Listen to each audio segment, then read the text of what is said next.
Hello ma'am, ഞാൻ മലപ്പുറം ജില്ലയിൽ തിരൂർ എന്ന സ്ഥലത്താണ് താമസം. ഹെൽത്ത് ഡിപ്പാർട്ട്മെൻറ്റിൽ വർക്ക് ചെയ്യാണ്.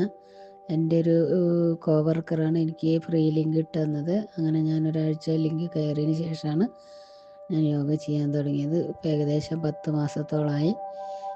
ഞാൻ തൈറോയിഡിന് ടാബ്ലറ്റ് 100 ടാബ്ലറ്റ് എടുത്തുകൊണ്ടിരുന്ന വ്യക്തിയാണ്. ഇപ്പോൾ യോഗയിലൂടെ ഞാനത് മാറ്റിയെടുത്ത് ഇപ്പോൾ 50 വിട്ടുള്ള ദിവസങ്ങളിൽ 50ൻ്റെ ടാബ്ലറ്റാണ് കഴിക്കുന്നത്. അതുപോലെ തന്നെ ശ്വാസം മുട്ടൽ ഇൻഹെയിലർ ഉപയോഗിച്ചുകൊണ്ടിരുന്നതാണ്. ഇപ്പോൾ ഒരു 8-7 മാസത്തോളമായി ഇൻഹെയിലർ ഉപയോഗിക്കാറില്ല. പിന്നെ ഗ്യാസിൻ്റെ പ്രശ്നം ഇടയ്ക്കിടയ്ക്ക് വരാറുണ്ട്. അങ്ങനെ 2-3 ദിവസം ഭക്ഷണമൊന്നും കഴിക്കാൻ പറ്റാത്തൊരു സ്ഥിതിയൊക്കെ വരാറുണ്ടായിരുന്നു. ഇപ്പോൾ ആ ഒരു പ്രശ്നവുമില്ല. പിന്നെ നമുക്ക് ചെയ്യണത് ഏറ്റവും ശരീരത്തിനും മനസ്സിനൊക്കെ നല്ലൊരു ഉന്മേഷം കിട്ടുന്ന ഒരു സന്തോഷമാണ്.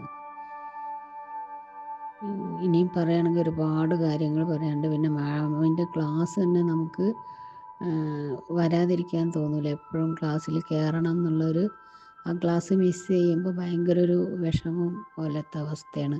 അപ്പോൾ കഴിയണതും ക്ലാസ്സിൽ കയറാൻ നോക്കും. എന്തെങ്കിലും അത്യാവശ്യ ഘട്ടങ്ങളിൽ മാത്രമേ മാമിൻ്റെ ക്ലാസ് മിസ് ചെയ്യാറുള്ളൂ.